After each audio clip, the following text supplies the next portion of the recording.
JD Vance took shots at Joe Biden again, but this time was even more disgusting than usual. Such a spineless opportunity that not even Trump himself took advantage of it. But before we get to this disgusting attack on Biden, let's check into Trump's press team flat out lying to the American people. A reporter asked a very straightforward question: is President Trump okay with this bill adding to the deficit? And here's how Press Secretary Caroline Leavitt responded. Follow-up. Is the president okay with this bill adding to the deficit? This bill does not add to the deficit. In fact, according to the Council of Economic Advisors, this bill will save $1.6 trillion. No, that is not true. This bill is actually going to add $3.3 trillion to our deficit, which will cripple our economy. And the president absolutely understands and hears the concerns of fiscal conservatives and of Americans who want to get our fiscal house in order. That's what the intention of this bill is. There's $1.6 trillion worth of savings in this bill. That's the largest savings for any legislation that has ever passed Capitol Hill in our nation's history.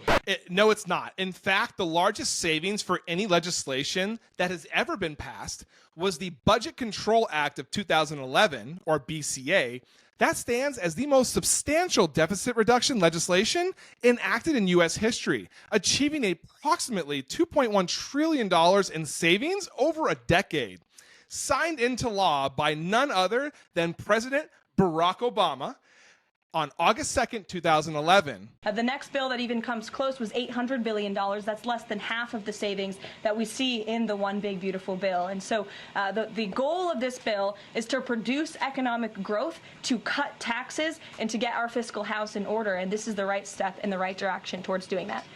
Just a quick follow-up. Is the president okay? Before I get to JD Vance's disgusting act, it's important to point out what the Trump administration is saying or not saying. Here's what she didn't say. This bill is not law. It still has to pass the Senate. And even then, the House and the Senate have to finalize a single version for Trump before he can sign it. So no, it's not done.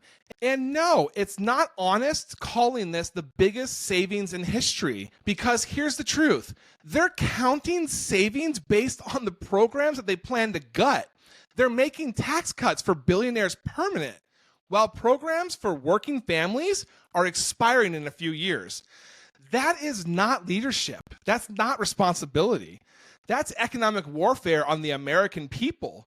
And as they're gaslighting us on national television, JD Vance was being interviewed right after meeting with Pope Leo XIV. JD Vance was asked about former President Biden's cancer diagnosis, and instead of offering support or decency, he used it to attack his entire presidency. First of all, of course, we wish the best for the former president's health. And, it sounds pretty serious, but hopefully he makes the right recovery. Look, I will say, whether the right time to have this conversation is now or at some point in the future, we really do need to be honest about whether the former president was capable of doing the job. And that's no, that you can separate the desire for him to have the right health outcome with the recognition that whether it was doctors or whether there were staffers around the former president, I don't think he was able to do a good job for the American people. And that's not politics. That's not because I disagreed with him on policy. That's because I don't think that he was in good enough health. In some ways, I blame him less than I blame the people around him. And why didn't the American people have a better sense of his health picture? Why didn't the American people have more accurate information about what he was actually dealing with? This is serious stuff. Look, I want to make something very clear. This is not a man who is concerned. This is a man who is trying to be strategic. JD Vance waited for the moment Biden was at his most vulnerable, then he went for his legacy.